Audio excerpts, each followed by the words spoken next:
you're not having fun. You're not doing this because it's fun. You're doing this to prove to yourself that you can do it.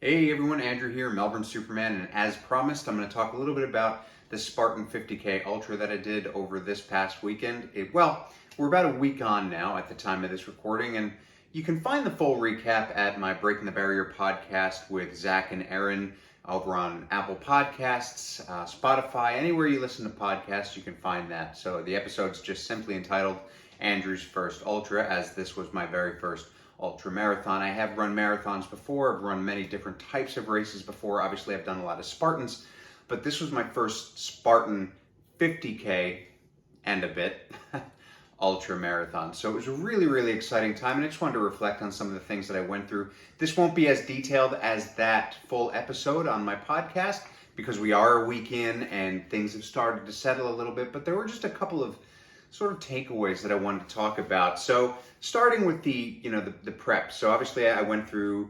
in comparison to what a marathon training plan or an actual ultra marathon training plan, I cut it a bit close because we weren't sure when the event was or if it was going to go ahead. So I basically only had about 8 weeks to really plan. I had been stuck into distance running, preparing for this event already, but when it was canceled for the original October date, I took a step back because I didn't want to continue that long distance training, because if you do that too long, you're going to get injured.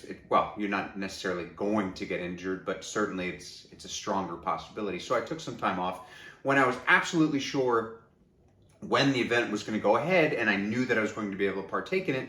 It was about 8 weeks out. So for the first 4 weeks, I did 2 long runs per week. So one long run was basically on either a Tuesday or a Wednesday, and that was on the road, so flat kind of runs. And then I would match that run, not by distance, but by time. So for example, if I did a 25 kilometer run in, say, 2.5 hours, I would then go and take that same 2.5 hours, and on the Saturday or the Sunday, go up to the Yuyangs, the mountain ranges near me, and whatever happens in the 2.5 hours happens. So normally, if I did, say, 25 kilometers on the midweek long run, in that same amount of time, I'd probably get to anywhere from 3 to 5 kilometers under that. So that would mean that if it was 25 kilometers on the road, it's probably about 20 kilometers in the mountains. So I did that for the first 4 weeks. After that first 4 weeks, I went down to just the one long run per week, and I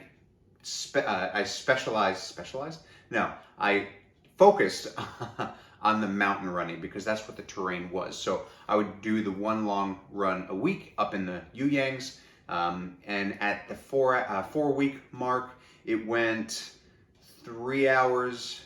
Then with 3 weeks to go, I went 4 hours. Then with 2 weeks to go, I went to the 5 hour mark, and that's where I capped it. And then that last 2 weeks, the 2 weeks before the race, I did what's called the taper, and I took my running right back. So that 5 hour mark in the Yuyangs got me to about 32 kilometers, which normally, again, for an ultra marathon, you find that a lot of people are more comfortable training up to a full marathon distance, which would be 42.2 kilometers or about 26.2 miles.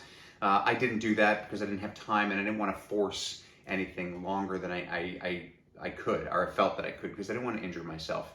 So I essentially went into this thing a little bit underprepared, but nothing really could have prepared me for this event. So we got there, Aaron and myself and Olivia, we got there the day before. My nutrition wasn't great that day because we were traveling. It was about a 4 hour drive, and there was a lot of protein bars, not a lot of whole foods. I didn't eat anything bad per se, but I just didn't really eat enough. And I certainly didn't eat substantial enough food. So that morning, I woke up a little bit before 4 a.m. The race started at 6, and I took off to get to the festival area, which is about 1.5 kilometers away. So I walked. I was about a mile away, so I walked and it was a good little warm up. And took my time in the festival area. I had my breakfast, which is just a protein bar. That's generally, so for those of you wanting to know in terms of what you should eat on the day of a race, if it's a long distance race especially, go with what you're used to. Don't try anything new on race day. Don't try anything new clothing wise, gear wise, food wise. Go with what you practice, because that's what your stomach is used to. The last thing you want to do is do something completely different and then your stomach just nopes out of there, right? So I had a protein bar, I had a Monster beverage, sugar-free, of course, because during the race I didn't partake in a lot of carbs, because that's not how I am. Whenever I do long distance runs, I'm very fat adapted, so I fuel more low carb. Anything up to 20 miles or 32 kilometers, unless it's extreme heat or if it's going to take me an extra long, like a normal 20-mile run, 32 kilometers on a road probably takes me about 3 hours. I generally, that's like the border. I sometimes would do a run that long fasted, so on an empty stomach, first thing in the morning. But once I get past that 20-mile mark, I'm definitely going to have something. So in this case, I was practicing with my protein bar, which generally helped me. Musashi, that's what I had in my last longest run. And just after 6 o'clock, we were off. And it was much tougher than I thought it was going to be. So this particular course was just under 55 kilometers, so it was over the 50K mark by quite a bit. It was one loop of the trail run for Spartan, which there's no obstacles, and that was just over 8 kilometers. And then it was 2 beast loops, which were just over 22 kilometers. So basically, each of those loops have 30 plus obstacles. So the math, I know it doesn't quite add up, so it adds to about 53 kilometers and change, but then you take into account the navigating of the obstacles, the elevation, and all that stuff, and that brought us to about just under 55 kilometers. So we start that first loop, and everything was tracking as well as I thought. I've had issues with my IT band and my knee and all that good stuff. Leading up to the race, I had some issues with tibial tendonitis in my left foot, which didn't bother me at all, thankfully, because my myotherapist, Jason, gave me some amazing exercises, and my ankle didn't bother me at all. Nothing, no pain at all through the whole time.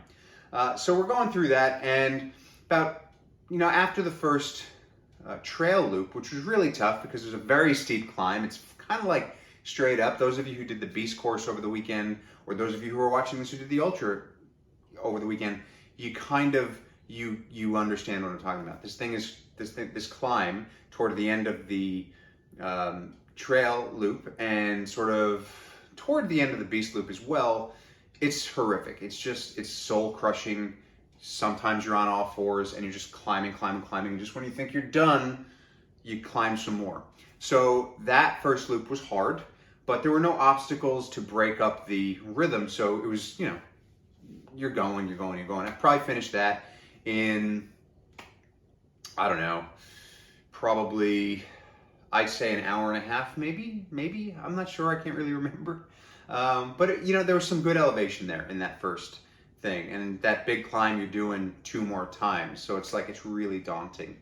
So right after that, you start with the first loop of the Beast, and that is the loop that really started to get me. I started really, doing playing games in my head. At that point, my knee was starting to hurt, which it hadn't in such a long time, so it was really frustrating. I was starting to panic because at that point I'm only 10 kilometers in, and I'm just like, I got to do something, otherwise I'm not going to be able to finish this race. And so I popped way too many ibuprofens and paracetamols, and I started to get nauseous, and the race just kind of had a lot of ups and downs from there. I had to find a new stride because my knee was hurting, so I was essentially running sideways whenever I was running, which was a sight to see, I'm sure. But nobody would have seen it because it was very lonely out there, So it was lonely. It was one of the only races that I've ever done where for extended periods of time, you don't see anyone around. You're just you and following those course markers, which is scary, which is daunting. So, I'm going through, and now the obstacles are starting, and I'm navigating the obstacles well enough, but it's just the climbs. The climbs were really hard on the body, much harder than I thought. So I guess one of the things that I took away was that my training, whilst, you know, it was good, it was much better than the last time I did Bright, which I did the Beast, and which was a little bit less. They've upped the ante on the Beast this time, but I would have trained downhills more. So that's a big thing to take away, is if you're doing a trail run, mountain trail run, train your downhills as much, if not more, than the uphills. Because the uphills, depending on how steep they are, you're mostly going to be walking, power hiking, that kind of thing. Whereas the downhills, if you want to bomb down the hills, your quads are going to take a beating. So you've got to be used to that. And I wasn't, and that's why my knee was playing up. So I would say just really overestimate what you think you're going to do on a race. And this way you'll get there and it'll either be easier or just about where you thought. Because this course, you're going up that steep climb that seems to take forever. You're doing that 3 times. You can fake it once. You can't fake it 3 times. It's hard, you know, and especially when you're coming down, you know, from the top of the mountain, it is like a couple of hours of descending, which is very hard on the knees. You can pick up some speed, but if you're not doing it correctly or are used to it, none of this, you know, all the speed in the world's not going to help you. So toward the end of that second loop, you know, my hamstring started cramping up. I don't cramp, so this was all very new. You know, I was only about 30 kilometers in at that point, right? Now I've done runs that long before, but at this point I'm well past the 5-hour mark. This is longer than I've ever spent on my legs. I was planning to complete this thing in somewhere between 8 and 10 hours, which I don't know where I got that number from. I just underestimated what that mountain was. So things are cramping up. I'm going through the barbed wire, which is about 100 meters away from the transition area, which we had to be in before 1 o'clock, and I was. But I'm cramping up. I'm getting nauseous because of all the pills that I've popped, ibuprofen and paracetamol. I definitely overdosed. Don't do it. Stay away from it. It's not worth it. I panicked and I overdid it. Not a good thing. So I'm sitting there on the ground trying to get comfortable. And shout out to dude who came and and said, "Hey, Melbourne Superman, I follow you." I'm like, "Oh man, that's great. I'm so sorry that I'm on the ground and I'm looking really pathetic right now." But it was a good thing. It was like those little things that kind of keep you going and motivate you. So we talked for a couple seconds. You know, I found something that was comfortable, and I was finally able to get up, still nauseous, but able to get up where my legs stopped seizing. Climbed over the vertical cargo net into the transition, met up with my client and good friend Dean, who saw me at some in a bad times. Because at this point, I'm just over 30 kilometers in. I know I have to do another loop of the Beast, which includes another one of these climbs, which is that 3rd climb. And I'm just like lying there trying to get unnauseated, trying to prevent myself from cramping up, trying to eat, trying to get food in, but I was so nauseated. I knew that if I ate too much, it wouldn't stay down. And if you throw up, you're going to be in a worse spot than you already are because you're dehydrating yourself. So I was like, all right, just got to lie here. Crawled under the table in the transition area because there was shade, because it was a relatively hot day. And there's not a lot of shade, especially on those big climbs. And I lied there for a couple minutes, and finally, you know, I said to myself, you got to get up. You got to get up. You know, for me, quitting wasn't an option, and giving up wasn't an option. And you're going to come to points in times in your life, whether it's a race, whether it's some kind of endurance trial, whether it's just everyday life or a job or something, where you're going to have a choice. And the choice is going to be you either continue or you don't, because you can't just stay there, right? You cannot just stay there. I couldn't stay in the transition area. One way or the other, I was leaving that transition area. Was I going back to the motel, or was I going up this mountain again? And I decided I needed to finish this thing. And you know what? Whatever the choice that you make in that time in your life, whether you decide to keep going or whether you decide that it's not the time to keep going and you have to quit, or you feel the need to give up, that's okay. Like, if you give up, that's a learning experience. You figure, all right, there's a reason that I've given up. No amount of positive talk is going to help you in that moment. You're going to feel lousy about it. That's normal. I've been there. But, you know, when you can rationalize with yourself, you'll figure out why it is that that happened, what it is that you need to do differently next time. And you'll learn from that, and that's the positives. So I decided to go. Dean gave me a fist bump. Off I went. It's time to finish this thing. I've got 22 plus kilometers left to go. A big old climb ready to go, and it's time to move. So I'm trucking along now. I'm basically repeating this course again, and you know, I'm still, every step I'm taking, my hamstrings are seizing up. And it's actually not necessarily the steps, it's actually picking my foot up off the ground that's making my hamstrings seize up. So I'm kind of waddle, running sort of thing, very, very slowly navigating this course. And then, you know, you go through the creek, you're waist deep in water. It's the third time now I've gone through this creek, which it was kind of hit and miss that day. Sometimes it felt great. Sometimes this particular time it was like seizing up my muscles again. But I'm going, you know, one step closer, one foot in front of the other. That was my mantra the whole time of this race, is one step closer, or one more step. Because every step you take, you're going to get closer. So about 5 or 6 kilometers in, after one of the climbs, not the big climbs, but one of the climbs, I get and I feel something in my foot just tweak. And I'm like, oh man, what was that? It kind of hurt. Like, didn't hurt horribly. It was maybe like a 4 or 5 out of 10, but I knew that something was up. I was okay. So I took off my shoe and my sock, and it's a little bit discolored, but nothing major. Couldn't get my sock back on because at that point my feet were cramping up like crazy. So I stuck my sock in my in my vest, and I ran a couple kilometers until the pain in my foot numbed. And then I realized I got to put my sock back on because I felt the blister forming. So that was fun. I figured out after like a couple minutes, I finally got my sock back on, and then I keep going. And now, you know, all this time I'm thinking to myself, I'm running, and I'm like, I'm kind of bargaining with myself. I'm reasoning with myself because I knew that this third climb was coming, and I just didn't want it to. And so every step, every bit of distance that I'm going on this thing, I'm like, I still haven't seen this climb. And I'm kind of delirious at this point. I'm not really thinking straight at this point. I think I'm like, I don't know, like 9 hours in or something, maybe 10 hours in, which I've never been on my legs, even anywhere close to that.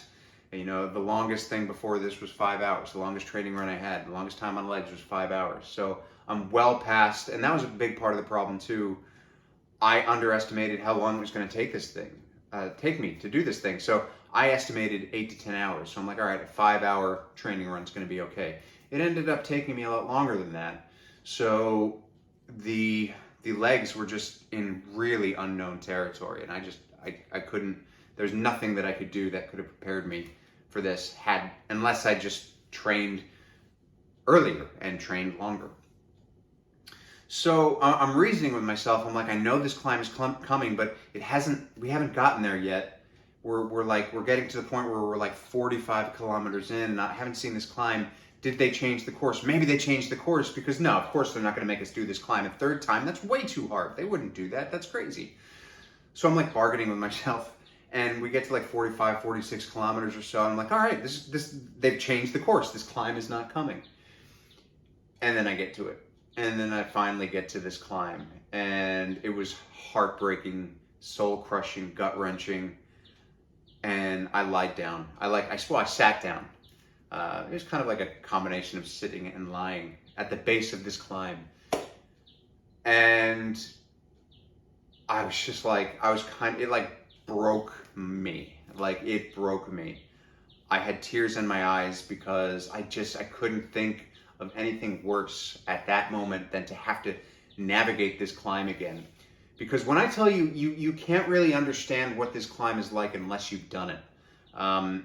It's not just, yeah, I'm climbing a hill, it's so much more than that. It's like vertical sometimes, where people were on all fours, And it's just, it goes and goes and goes and goes. When I was fresh, the first loop, it took me like 40 minutes to ascend this thing. And you climb it, and then you cross a road, and then you pull yourself up a rope to get to the second part of the climb, because that's how steep it is, and then you climb another 300 meters. So it takes a long time. And this, man, I was just at my end. I was at my breaking point. I kept thinking of that David Goggins quote, where it's something like, I'm paraphrasing, but when your body and mind are ready to give up, you're only at 40%. And so I just kept thinking about that, and I kept thinking one step in front of the other. And literally that's what it was. On my way up this mountain, I would take 20 steps and lay down. Because at this point I was full-blown nauseous again. It wasn't so much that my body was tired. Well, of course my body was tired, but it was more the nausea that was getting to me. So it literally became in my mind, just dude, take 20 more steps and then you can lay down. 20 more steps and you can lay down. And I did that pretty much up the entire thing. It took me, I would say almost 2 hours to get up this ascent. Finally, I got there. And, you know, there were people passing me as I was laying down. One guy said, dude, you should get your emergency blanket out and I'm going to go get somebody. And I kept saying, no, I'm going to do this. I'm going to do this. And I would just get up and I would take my 20 steps and I would go. I finally get to the top, so relieved, but also gobsmacked, because I'm like, I don't understand what's happening here. I'm at like 48 or 49 kilometers, and I know at this point from here, there's still like 5 or 6 kilometers left to go. And that was another punch to the gut, because I was just like, this is going to be so much longer than 50K. I just wanted to be done. But I knew at that point it was all descent from there. So I started the descent. I ran where I could. I walked where I had to when it hurt, but I just kept going. I kept putting that foot in front of the other. And then I finally get to the final descent where you're running down to the base, and I see Aaron and Olivia, and my mental shift just happened. Like, I was so excited. Like, at this point, I'm now 50 kilometers in, officially 50 kilometers in. I've done my 50K, and I know at this point I still have about 4 kilometers to go, maybe a little bit more. And I was so excited to see them. I couldn't believe how happy I was to see them. And that's where I decided this is it. Like, I can finish this thing because these two are here with me. I don't care if I make the cutoff time. I'm getting to the finish line. I'm going to do it, and these two are going to be there with me the whole time, the rest of the time. And so that's what happened. So the last, from there, 4.5 kilometers, because there's about 54.5 kilometers, I think, overall. I walked with them. I walked with them the rest of the way. And we jogged where I could. I did my obstacles where I could. I was spent. I was nauseous. Again, my body was tired, but the nausea was getting to me. That was the main thing, and it was my own fault. I took too many of those pills. I guarantee that's what it was. And I did the obstacles slowly. I did my burpees when I couldn't, all the obstacles I did.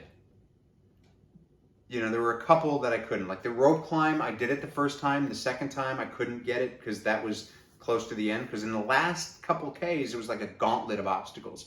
You're doing about 6 or 7 obstacles in that last couple Ks, which doesn't sound like a lot. But like when you're that tired, it's like, oh man, it seems like it's one after the other. And it's all climbing stuff. It's cargo rope, it's rope climb, it's the Atlas carry, which is crazy. It's inverted walls. So, you do your burpees, and I was doing at one point burpees at the rope climb because I decided I couldn't do it. I was not going to be able to do it. I could have pulled myself up, but it was going to make me too nauseated if I did it. I knew that if I exerted myself that much, I'd throw up and pass out or something. And as I was doing that, there was a bunch of spectators, and they were just cheering me on. Aaron told them my name. They were cheering me on doing my burpees, which took way too long. They were singing. So there's a lot of support there.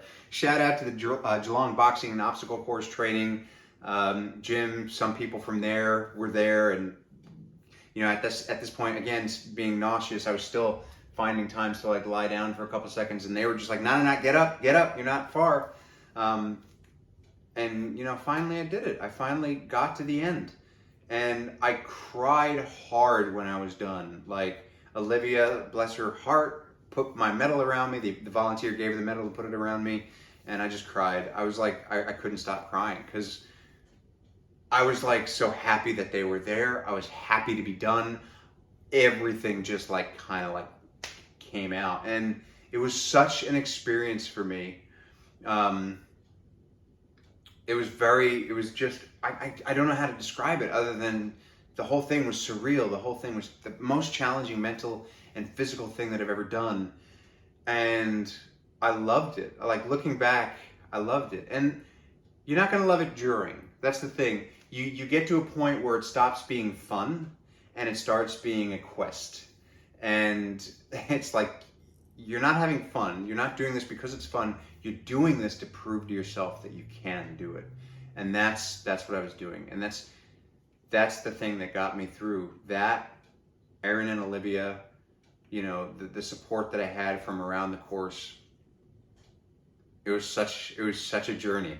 I love Spartans. I love pushing myself. I'll definitely do more ultras. I don't know if I'll do another Spartan Ultra at that course, but I'll definitely do more ultra marathons. I have more races coming, of course. You know, we're about a week after now, and I haven't run since, so I'm really giving my body the time it needs to rest and recover. Luckily, there was no fracture in my foot. The doctor suspected that there could have been, but I had an x-ray. There's no fracture, just some soft tissue damage. Still gonna give it another week or so off of running just to really make sure. So I'll continue to cycle and everything. But yeah, that was my experience at the Spartan 50K Ultra in Bright, Victoria, Australia, up Mystic Mountain. So intense, so much craziness. So glad that I was able to do it. And I can't wait until I put my running shoes back on and head out there on the road, the trails, or the treadmill. So look, thank you so much for watching this video. If you're interested in doing your own Spartan here in Australia, you can use coupon code Superman for 15% off. The next one is in the first week in April in New South Wales. If you're looking for personal training, you can of course contact me at my Melbourne Superman Instagram. Personal training, life coaching, fitness advising, all that good stuff. I'm there. Of course, you can reach out to Team Accountable as well. So look, thank you again so much for watching this video, my recap, my reflections of the Spartan 50K Ultra. I will catch you next time.